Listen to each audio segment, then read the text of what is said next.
Assalamualaikum ta'ala alaikum warahmatullahi wabarakatuh. Alhamdulillahi rabbil alamin. Wassalatu wassalamu ala ashrafil anbiya'i wal mursalin Sayyidina wa nabiyina maulana Muhammadin bil qasimil amin wa ala alihi wa sahbihi ajma'in. Subhanaka la ilma lana illa ma 'allamtana innaka antal alimul hakim. Qala al mu'allif rahimahullahu ta'ala wa nafa'ana bihi wa bi'ulumihi fid dharain amin. Al hadithul ashir. Alhamdulillah kita sudah memasuki hadis yang ke-10. Semoga Allah Subhanahu wa Ta'ala senantiasa memberkahi kehidupan teman-teman sekalian dimanapun bumi Allah yang sedang teman-teman pijak. Hari ini saya penuh dengan warna merah, baju merah, kopiah warna merah. Tenang, tidak terikat dengan partai manapun. Kebetulan aja, ini jujur dari tadi qadarullah ya, qadarullah. Kebetulan aja ini tiba-tiba ada warna merah begini. Al-halalut tayyibu syartul qabul. Segala macam perkara halal, perkara-perkara yang baik adalah syarat diterimanya sebuah amal oleh Allah Subhanahu wa Ta'ala. Kita baca hadisnya dulu. An Abi Hurairah radhiyallahu anhu qala Rasulullah sallallahu alaihi wasallam, "Inna Allah Ta'ala tayyibun la yaqbalu illa tayyiban. Wa inna Allah amara al-mu'minina bima amara bihi al-mursalin. Faqala ta'ala, ya ayyuhar rusulu kulu minat tayyibati wa'malu salihan. وقال تعالى يا أيها الذين آمنوا كلوا من طيبات ما رزقناكم ثم ذكر الرجل يطيل السفر أشعث أغبره يمد يديه إلى السماء يا رب ومطعمه حرام ومشربه حرام وملبسه حرام وغذي بالحرام فأنى يستجاب لذلك رواه مسلم عن أبي هريرة An Abi Hurairah radhiyallahu an. Perihal tentang siapa Sayyidina Abu Hurairah, teman-teman silakan cek episode sebelum ini, oke?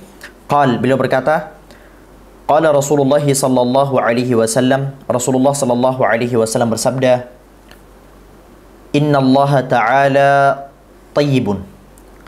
Sesungguhnya Allah Subhanahu wa Ta'ala itu maha baik. Maha baik dalam perkara apa? Maha baik dalam segala-galanya. At-tayyibul mutlaq, al-kamalul mutlaq. Baik yang mutlak, yang tiada kekurangan sedikit pun.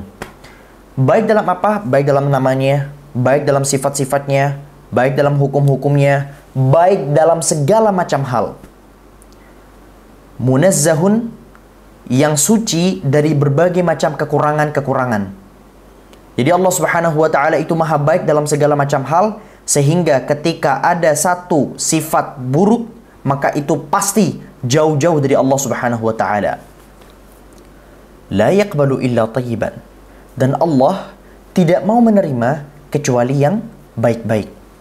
Jadi segala macam perbuatan, segala macam amal, segala macam harta yang engkau tunaikan tanpa melalui proses yang baik, itu ditolak oleh Allah Subhanahu wa Ta'ala. Allah gak mau amalan kamu mau sedekah nih 1 triliun 2 triliun, tapi niat kamu dari awal bukan untuk Allah gak mau terima. Kamu sholat tapi kamu melanggar apa saja yang Allah tetapkan, sholat kamu bisa saja tidak diterima. Bisa saja diterima dari sisi sahnya, tapi pahalanya tidak diterima. Sebagaimana yang Allah Subhanahu wa Ta'ala, Rasulullah sallallahu alaihi wasallam sabdakan, orang kalau sudah cogil minum khamar, lam tuqbal salatuhu arba'ina yauman, tidak diterima salatnya 40 hari. Kenapa? Karena dia melakukan sesuatu yang tidak tayyib, tidak baik. Maksudnya lam tuqbal salatuhu, tidak diterima salatnya apa? Tidak mendapatkan pahala dalam salatnya. Lam tu'jar, tidak mendapatkan pahala dalam salatnya. Makanya berbagai macam cara-cara yang berbagai macam sesuatu yang baik yang tidak melalui proses yang baik tidak akan diterima oleh Allah Subhanahu wa Ta'ala. Maka Robin Hood itu Robin Hood kok kepikiran. Maka Robin Hood itu tidak ada dalam Islam. Robin Hood tidak ada di dalam Islam dan tidak dibenarkan sama sekali. Yang engkau sedekahkan haruslah hartamu. Yang engkau sedekahkan haruslah melalui cara yang halal. Engkau gak bisa kamu tiba-tiba dari pekerjaan kamu yang haram lalu kamu sedekahkan, kemudian kamu berharap dengan sedekah itu lantas tiba-tiba duit kamu menjadi berkah. Gak bisa. Karena engkau tidak melalui proses ini. Proses apa? Proses yang baik. Maka berusaha melalui proses yang baik. Wa innallaha amaral mu'minina bima amara bihil mursalin. Dan sesungguhnya Allah Subhanahu wa taala memerintahkan orang-orang beriman, memerintahkan kita-kita nih, sebagaimana perintah yang telah Allah Subhanahu wa taala tetapkan kepada para rasul-rasul Allah Subhanahu wa taala. Jadi Allah memerintahkan kita sebagaimana yang sudah Allah perintahkan kepada siapa? Kepada para utusan-utusan Allah. Apa perintah Allah kepada utusan-utusan Allah? Faqala ta'ala, Allah Subhanahu wa taala berfirman, Ya ayyuhar rusulu kulu minat tayyibati wa'malu saliha. Wahai para utusan-utusan Allah, wahai para rasul-rasul, kulu minat tayyibat, makanlah kalian dari yang baik-baik, dari yang halal-halal. Wa'malu saliha. Al-Mu'minun ayat 51. Dan beramalah kalian dengan amalan-amalan yang saleh. Ini adalah perintah yang Allah Subhanahu wa taala tetapkan kepada siapa? Allah tetapkan kepada para rasul-rasul Allah. Pada hakikatnya para ulama menjelaskan bahwasannya segala macam hal yang Allah perintahkan kepada para rasul-rasul Allah itu otomatis juga merupakan perintah yang disampaikan kepada kita-kita, kepada para umat-umatnya, kepada para umat-umat Rasul-Rasul Allah Subhanahu wa taala, kecuali ada nas khusus yang menyebutkan bahwa hal tersebut hanya khusus kepada Rasul tersebut. Begitu. Jadi ketika Allah Subhanahu wa taala memberitakan Nabi Muhammad, maka otomatis perintah itu juga diterapkan kepada kita. Kecuali apabila ternyata perbuatan tersebut ada nas khusus yang menyebutkan bahwa itu hanya khusus kepada Nabi Muhammad saja. Oke, lanjut kepada ayat tadi. Allah Subhanahu wa taala memerintahkan kepada para rasul-rasul agar mereka makan yang baik-baik. Wa qala ta'ala. Dan Allah juga memerintahkan. Perintah ini ditujukan kepada siapa? Ditujukan kepada kita. Ya ayyuhalladzina amanu, wahai orang-orang beriman. Insyaallah kita semua beriman ya. Kulu min thayyibati, makanlah kalian dari yang baik-baik. Ma razaqnakum, dari apa yang telah kami rezekikan kepada kalian. Makanlah dari harta-harta yang baik. Makanlah dari makanan-makanan yang halal. Jangan sampai kita makan sesuatu yang diharamkan oleh Allah Subhanahu wa taala, sengaja maupun tidak disengaja. Lanjut ya. Thumma dzakara rajul,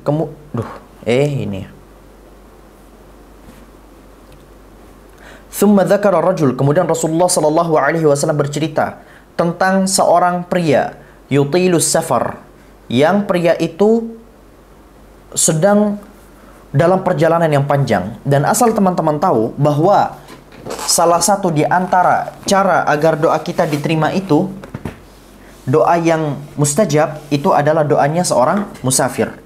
Ini ya, ini adalah salah satu tanda bahwa satu nih, ingat, ada hadis Nabi Shallallahu Alaihi Wasallam yang berbunyi, kalau gak salah di dalam Musnad Imam Ahmad. Musnad Imam Ahmad apa di mana saya lupa. Thalathu da'awatin mustajabatin la syakka fihin. 3 doa ini pasti mustajab di hadapan Allah Subhanahu wa taala, yang tidak ada keraguan, doanya pasti akan dikabulkan. Siapa? Yang pertama, da'watul mazlum, doanya orang yang sedang dizalimi. Jadi ketika kalian dizalimi, angkatlah kedua tangan kalian kepada Allah, niscaya doa kalian akan langsung diijabah oleh Allah Subhanahu wa taala. Lalu yang kedua, wa da'watul musafir, doanya orang yang sedang dalam perjalanan. Jadi ketika kalian sedang dalam proses perjalanan nih, tentu saja perjalanan yang haram, bukan perjalanan yang tentu saja perjalanan yang halal, bukan perjalanan yang haram. Masa iya kalian lagi berangkat ke konser Blackpink di Singapura contohnya, terus kalian, oh ini saya sekarang lagi musafir, saya harus mengangkat. Bukan musafir yang begitu, musafir yang halal. Gak hanya Blackpink, nanti kalian dikira saya cuma anti sama K-popper. Kalian berangkat ke konsernya siapapun yang buka aurat, yang melakukan perkara-perkara haram, contohnya, itu kan perjalanan yang diharamkan oleh Allah. Ya, itu bukan yang dimaksud oleh Nabi Shallallahu Alaihi Wasallam. Da'watul musafir di sini adalah musafir yang berangkat, entah mungkin berdagang, entah mungkin ada kebutuhan ke temannya, entah mungkin karena pekerjaan, entah mungkin karena hal-hal yang diwajibkan seperti haji, entah mungkin karena atau talabul ilmi dan sebagainya. Lalu yang ketiga, da'watul walid liwaladihi, doanya orang tua kepada anaknya. Lanjut. Nah,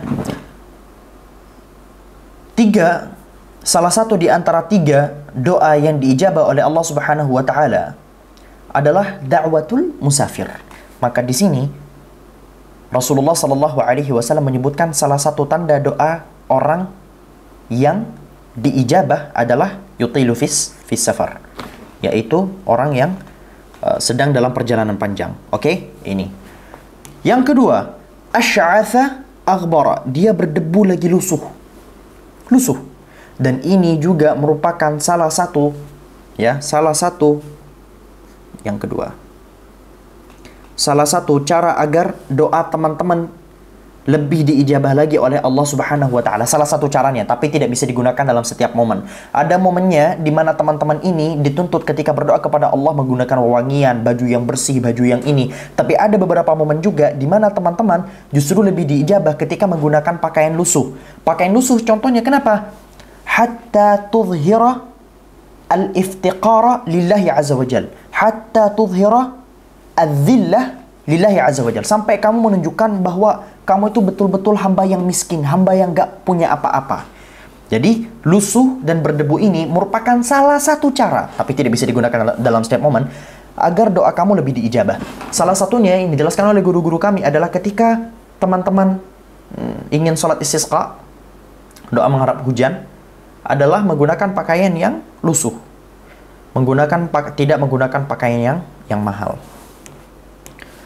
Lanjut, yamuddu yadayhi ila sama. Kemudian dia mengangkat kedua tangannya ke atas langit. Ini juga merupakan salah satu merupakan salah satu trik agar doa kita diijabah. Jadi sudah ada 3 cara nih. Cara yang pertama, cara yang kedua, dan cara yang ketiga agar doa kita ini diijabah oleh Allah. Di dalam hadis Nabi sallallahu alaihi wasallam, Inna Allah tabaraka wa ta'ala hayyun karimun yastahi min 'abdihi ay yarfa'a ilaihi kaffayhi thumma yaruddahuma sifran khaibatain. Sesungguhnya Allah Subhanahu wa ta'ala Maha Pemalu. Allah itu salah satu sifatnya, salah satu di antara sekian macam sifat Allah adalah Maha Pemalu. Inna Allah tabaraka wa ta'ala hayyun. Allah itu Maha Malu dan Maha Mulia. Yastahi, kapan Allah malu? Yastahi min 'abdihi. Allah itu malu dari hambanya. Bayangin, Allah malu sama siapa? Allah malu sama kita-kita. Kapan Allah malu sama kita-kita? Ketika kita mengangkat kedua tangan kita, kemudian Allah membiarkan kita atau menolak doa kita sia-sia. Allah malu menolak doa seorang hamba yang sudah mengangkat kedua tangannya. Itu ada nas hadis dari Nabi Shallallahu alaihi wasallam. Jadi ketika teman-teman pengen sesuatu, angkat kedua tangan kalian, berdoa kepada Allah. Ya Rabb, doanya banyak. Kalian bisa angkat tangan begini, atau begini juga boleh, atau begini juga boleh, atau begini juga boleh. Banyak cara. Atau bagaimana? Asalkan begini, ya dengan berbagai macam pengangkatan kedua tangan kalian. Kemudian cara yang ketiga, cara yang keempat. Nah, kita sudah dapat 4 nih, yaitu dengan cara wa min asbabi istijabati du'a al-ilhah. Dan salah satu di antara cara agar doa seseorang itu diterima adalah dengan cara ilhah. Di dalam hadis Nabi sallallahu alaihi wasallam, Rasulullah sallallahu alaihi wasallam bersabda, "Innallaha yuhibbul ilhaha fid du'a." Sesungguhnya Allah Subhanahu wa taala menyukai ilhah dalam berdoa. Apa itu ilhah? Ada banyak kasusnya di antara para ada banyak bahasan di antara para ulama perihal ilhah. Salah satunya adalah dengan cara mengulang-ulang doa. Mengulang-ulang doa dan menunjukkan kelemahan seorang hamba di hadapan Allah Subhanahu wa taala. Ya. Ya Rabb, mengulang-ulang doa. Jadi kita sudah dapat 4 cara. Dan di dalam salah satu riwayat juga disebutkan Rasulullah sallallahu alaihi wasallam bersabda, "Innal 'abda idza qala ya Rabb arba'an." Sesungguhnya apabila ada seorang hamba kemudian dia berucap ya Rabb 4 kali, Faqala Allah tabaraka wa ta'ala, kemudian Allah Subhanahu wa ta'ala akan berkata, labbaika 'abdi. Labbaika 'abdi. Sal tu'ta. Sini hambaku. Iya, aku mendengar panggilanmu wahai hambaku. Mintalah, niscaya akan aku kabulkan doamu. Ini salah satu riwayat ya. Ada salah satu riwayat yang menyebutkan begitu. Ya Rabb, ya Rabb. Kita di sini sudah melihat ada 4 macam cara agar doa seorang hamba itu bisa diijabah oleh Allah Subhanahu wa taala. Tapi ada tapinya. Orang yang berdoa tadi itu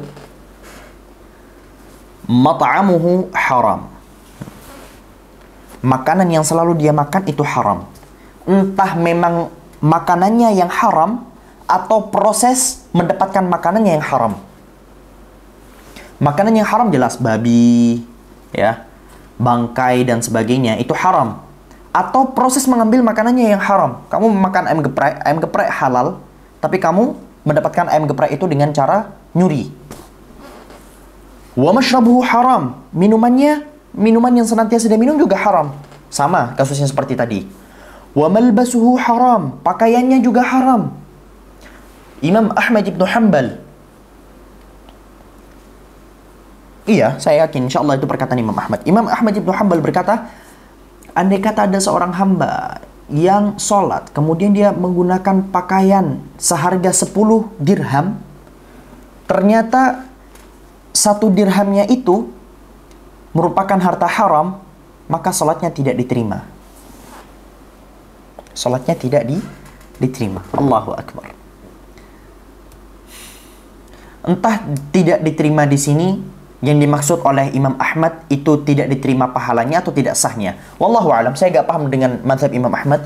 Mungkin teman-teman di sini yang menonton video ini ada yang bermazhab Hambali, sehingga teman-teman bisa bantu saya di comment section. Bagaimana kasusnya orang-orang yang menggunakan pakaian haram dalam sholatnya? Apakah yang dimaksud oleh Imam Ahmad di situ adalah lantas sholatnya menjadi tidak sah, atau mungkin dimaksud adalah sebagaimana yang kami pahami, pahalanya tidak diterima? Bagaimana di dalam mazhab Imam Ahmad? Silakan teman-teman jawab apabila teman-teman punya ilmunya. Wa ghudhiya bil haram. Ini kasusnya lebih parah lagi. Wa ghudhiya bil haram. Sepanjang penjelasan guru-guru kami, wa ghudhiya bil haram maksudnya apa? Dan dia diberi makan dengan sesuatu yang haram. Salah satu di antara problem orang yang berdoa kemudian doanya tidak diijabah oleh Allah, salah satu penyebabnya apa? Dia diberi makanan yang haram. Dia diberi makanan yang haram. Walaupun dia gak tahu kalau itu haram. Tapi kan kalau semisal gak tahu, saya gak berdosa dong. Memang kamu gak berdosa. Tapi apakah makanan yang haram tadi itu berdampak buruk untuk kamu? Tentu saja. Tentu saja berdampak buruk. Makanya sebagian para ulama itu menyebutkan bahwa dosa, atau kita sebut saja makanan yang haram, itu ibarat racun. Racun itu, kamu entah sengaja atau gak sengaja kamu minum racun itu, tentu saja berpengaruh terhadap tubuh kamu, bukan? Sama seperti makanan haram. Makanan haram ini, entah kamu secara sengaja atau tidak sengaja kamu konsumsi, akan berpengaruh terhadap doa-doa kalian. Doa-doa kita. Nas'alullaha as-salama wal afiyah. Kemudian apa sabda Rasulullah SAW di akhir? Fa'anna yustajabu lidzalik. Bagaimana doanya bisa diterima? Bagaimana doa seorang pria ini yang sedang dalam perjalanan, yang sedang lusuh berdebu itu, yang mengangkat kedua tangannya itu, yang berdoa ya Rabb itu, bisa diterima doanya dalam keadaan makanannya haram, minumannya haram, dan pakaiannya haram. Dan dia diberi makanan dengan makanan yang haram juga. Jadi, mungkin sebagian di antara teman-teman sekalian, ada yang sebelumnya itu berdoa lama banget kepada Allah Subhanahu wa Ta'ala. Tapi doanya tidak kunjung dikabulkan. Siapa tahu selama ini teman-teman pernah mengkonsumsi barang yang haram? Maka perhatikanlah makanan yang teman-teman konsumsi. Dan kalau semisal teman-teman baca beberapa cerita-cerita para ulama yang mereka itu memiliki hafalan yang begitu kuat. Biasanya ibu atau ayah mereka itu luar biasa jaga mereka, jaga makanan mereka, luar biasa jaga makanan mereka. Sampai-sampai ada salah seorang ulama ya, yang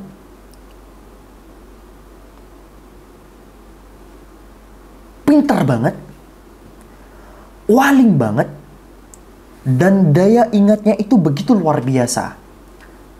Ternyata orang tuanya itu bisa kami sebut lebay, tapi lebay yang soleh. Karena ketika dia ingin membelikan ayam untuk makanan yang akan dikonsumsi di rumahnya, dia gak mau sampai dia lihat bagaimana cara tukang sembelih menyembelih ayamnya. Kita kan sekarang makan ayam asal makan aja, masuk ke restoran, masuk ke sana, masuk ke sini, tinggal makan aja. Ini ada beberapa jenis ulama yang setelah diteliti perjalanan hidupnya, ternyata orang tuanya itu begitu lebay dalam memberikan asupan makanan kepada dirinya. Saya sempat mendengar cerita ini dari abi saya. Abi saya katanya di masa momen-momen umi saya lagi hamilin anak-anaknya, saya dan kakak-kakak saya, biasanya abi saya mulai mode lebay itu saat umi saya hamil dan mulai akan mengurangi kelebayannya. Saya pakai bahasa lebay, gak apa-apa lah. Dan akan mengurangi mode kelebayannya di usia anaknya ketika sudah beranjak usia beberapa tahun gitu. Wallahu a'lam usia berapa tahun. Tapi cerita dari abi saya, nak, dulu nak, di masa-masa umi kamu hamil, saya benar-benar jaga makanan umi kamu. Dan ketika umi kamu lagi mau kasih minuman buat kamu, itu botolnya benar-benar harus suci sesuci mungkin, gak boleh terkena ini, gak boleh terkena itu, dan sebagainya. Itu merupakan salah satu langkah. Mungkin saya ketika masih kecil sempat punya daya ingat yang begitu luar biasa.